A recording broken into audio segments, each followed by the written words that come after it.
maybe back off a little bit on certain things that we've been doing. So to help the players out so that they can play a little bit faster. So anyways, in general, that's what I would tell you on both sides of the ball. I'd tell you on the special team side, I thought we did some good things, in particular with Spencer and his kicking. I was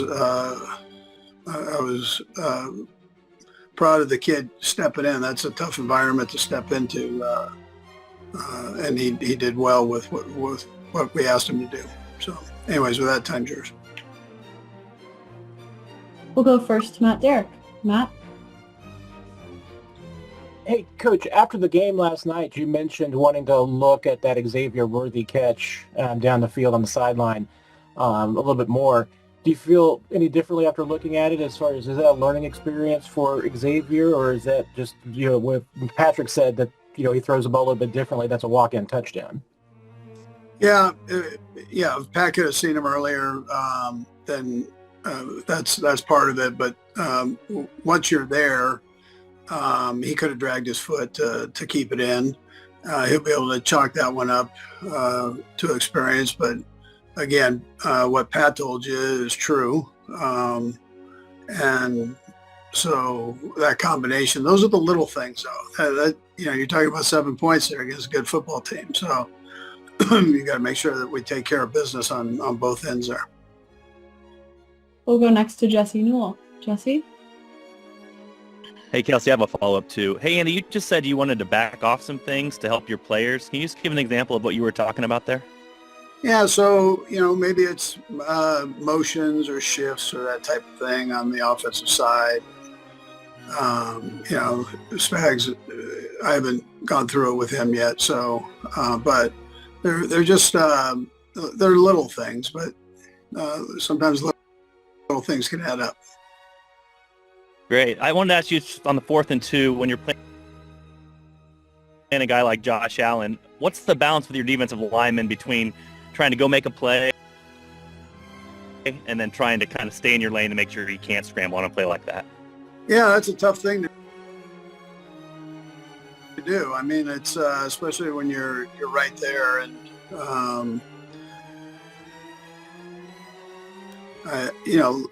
listen, this was not an effort problem on either side of the ball. It was just an execution part, and you want to try to stay in your lanes. Sometimes when it extends that long, that's a tough thing to do. I mean,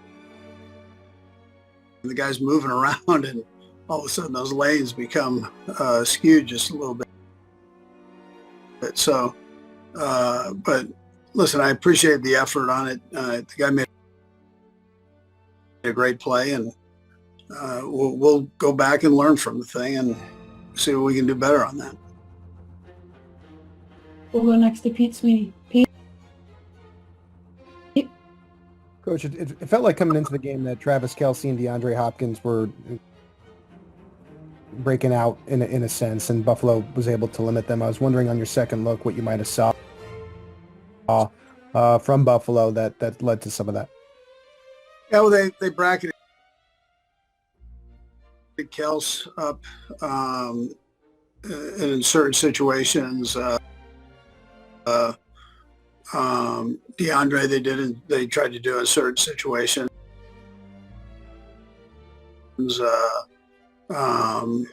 But again, we can work through that part. And, they're not the only two on the field, so the other guys have opportunities when that happens. It looks like we have just a couple more for you, Coach. We'll go back to Matt. Derek, Matt? Yeah, Coach, I'd also wanted to ask about just the pressure you're able to get up front defensively. Last couple of years, you've obviously been second in the league in sacks. This year, it's been more difficult to come by. What's the level just frustration or disappointment that the front four hasn't been able to get as much pressure as it has in the past? Yeah, I don't have the numbers for you right in front of myself. Last night probably wasn't as much as we'd like there, but the other games I thought we had done pretty well with that. As far as at least hurries for the quarterback, I was pretty happy with that. We'll go next to Nick Jacobs. Nick?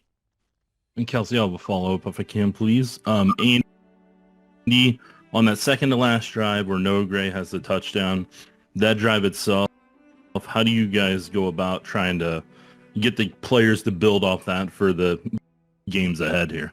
Yeah, sure. That was one of the positives, and that's something that I can help with, giving my guys an opportunity to be able to do those things, and I might have been a little too conservative early on, but this is what we're capable of doing, and it's important that we get it down to where we can do that consistently.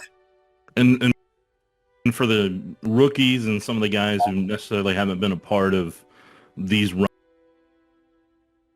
that you guys have had over the 5 to 6 years, what do you hope they kind of take away from being in that environment and being in that game? Yeah, you got to dig in, man. I mean, these things, these should hurt. You spend a lot of time in preparation for these games and effort. And so you got to reach inside as coaches and players, not just the players here, but you got to figure out the problems and then work to solve them. I know I have that kind of locker room, and so I know the guys will do that. I know the coaches will do that too. So, you can't just say everything's going to be okay. That's not how this works. You got to dig in, and it's got to be there's got to be some. You got to check the ego at the door and do some self-evaluation there. We have 2 more for you. We'll go first to Todd Lebo. Hey, Coach, I don't know if you got asked this yesterday or not because I wasn't out there with you, but Kingsley was inactive this week. Can you just take us through that process on having him be inactive and kind of where is he for the near future here with you guys?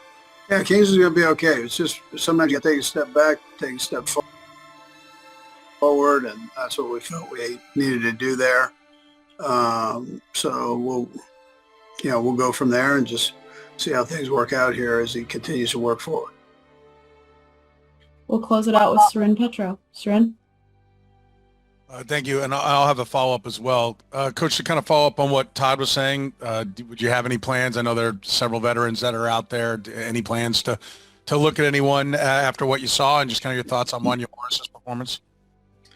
Yeah, so I actually thought Wanya got a little bit better this week. He's been doing that for the most part every week, but the injury stepped in on it last week for a while. But I felt like he did some good things for a young guy. He improved and will continue to improve with reps there. But and then as far as the veteran player goes, Veach is always keeping his eyes open. So he would be the one that heads that up, and he's obviously he bird dogs all that. And then finally, just the undefeated talk. Do you find that it's now gone? It's not something you have to do. You guys have always said, the goal is to win a Super Bowl, but it's whether you talk it or not, it gets thrown at you. Is it a welcome, relief to not have to answer that anymore, or maybe for your team or some of the younger guys to not have to answer those kind of questions anymore? Crap. So I just go forward and I try to exhaust what team we're playing, and I present that to the players that way, and I expect them to do the same. So I don't really hear a lot of that talk from them, or I really think they care too much about that, other than exhausting yourself the best you can to prepare yourself for that team that's there that week. And then you get to a point where you say, listen, I've done everything I possibly can. Here's the product, and you go play. So. Coach, we appreciate the time. We'll let you get back to it. All right. Take care. Thank you. The Chiefs dropped a completely winnable game against the Bills in Week 11. Maybe Kansas City could have pulled another magic trick, but Andy Reid's ill-fated decision late in the fourth quarter doomed the defending two-time Super Bowl champions. Reid elected to kick an extra point down 23-20. Typically, that would be a good decision. Unfortunately for the undefeated Chiefs, it spelled disaster in the most critical moment of the year. Josh Allen's fourth down rushing TD virtually sealed Buffalo's win, yet it wouldn't have happened if Reid was more aggressive in his play calling. Reasonable minds will disagree, but math tells you Reid's decision cost the Chiefs a chance at winning. If Kansas City had converted the two-point attempt, they would have been down by just 1 point. Allen could have scored a TD just the same, and head coach Sean McDermott, who is known for his conservative style just like Reid is, would have likely kicked an extra point. That would have left Kansas City down just 8 points instead of 9, giving Patrick Mahomes and Travis Kelce time to conjure up some magic. The opposite argument suggests that success by the Chiefs would leave the Bills enough time to utilize the same aggression. However, that's the same game plan they utilized on the final drive that worked regardless. Allen cooked Steve Spagnuolo's defense all day. Why not let Mahomes try to keep the Chiefs in the game? Even if Kansas City fell short, McDermott's history as a conservative coach suggests he would have pushed the gas to the floor if Mahomes didn't convert. By any conceivable measure, Reid let his team down. It doesn't happen often, but Sunday was an example of how he simply has to be more aggressive, knowing that the best athlete on the planet plays for his team. The Kansas City Chiefs, 9-1, perfect season and 15-game winning streak came to an end yesterday with a 30-21 loss to the Buffalo Bills, 9-2, in a game that could very well be a playoff preview. The Chiefs are off to their best start in franchise history, but have never started a season 10-0 in their 61-year history. As a bad omen, they didn't even make it to the AFC Championship game in the other two seasons, 2003 and 2013, in which they started 9-0. This season, however, the goal is to become the first team in NFL history to accomplish a three-peat.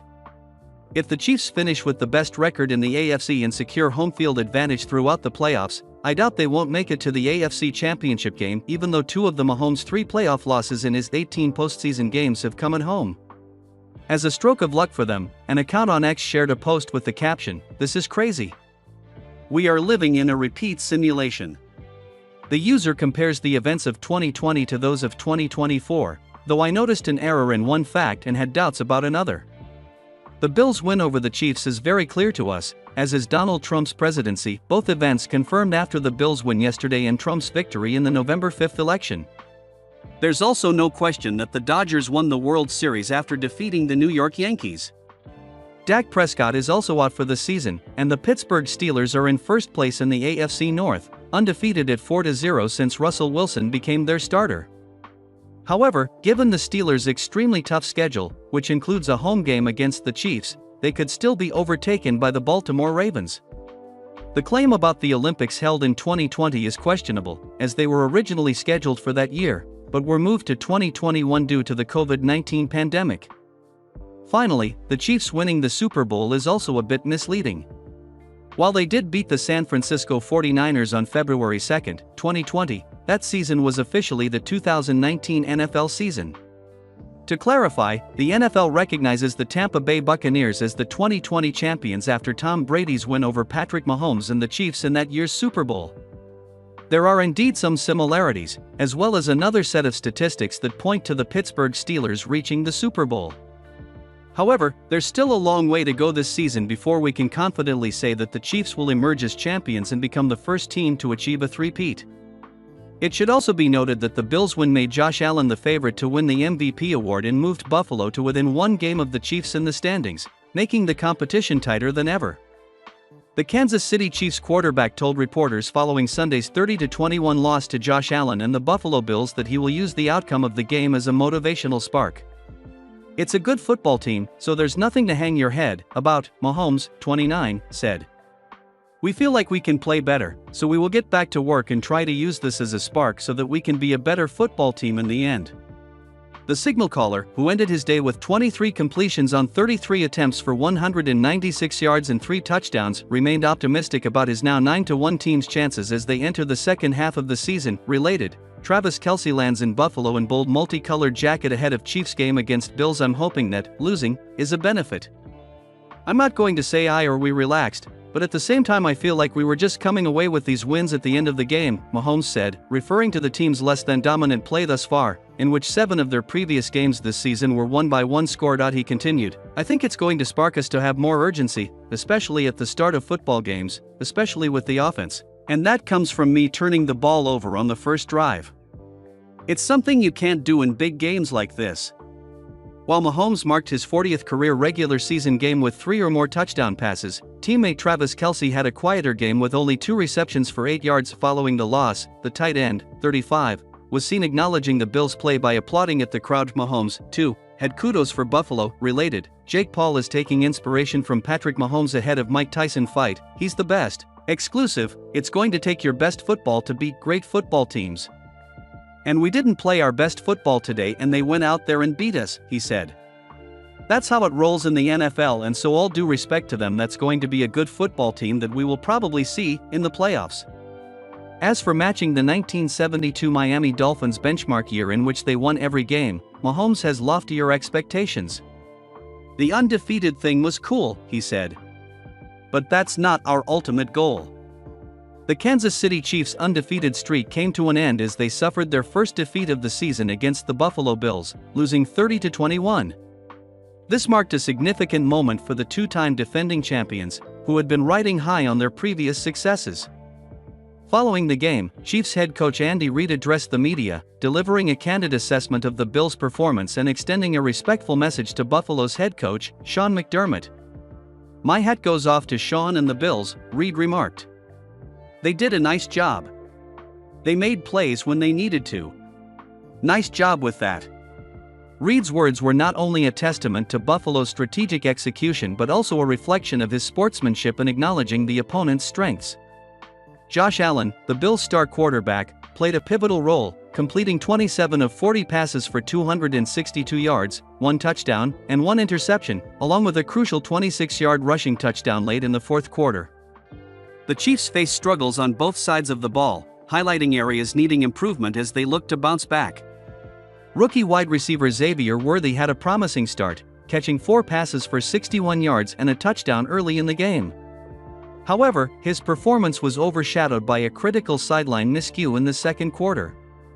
Worthy's inability to drag his foot inbounds on a deep pass from Patrick Mahomes resulted in a missed opportunity that could have shifted the momentum in Kansas City's favor. Despite the setback, Reid emphasized the importance of learning from the loss. The margin between winning and losing is small, and that starts with me, Reid stated. We can all learn from it and take something out of this, and make us better down the road here. His comments reflected a determination to turn the defeat into a constructive experience for the team, particularly for the younger players like Worthy, who showed flashes of potential amidst the adversity.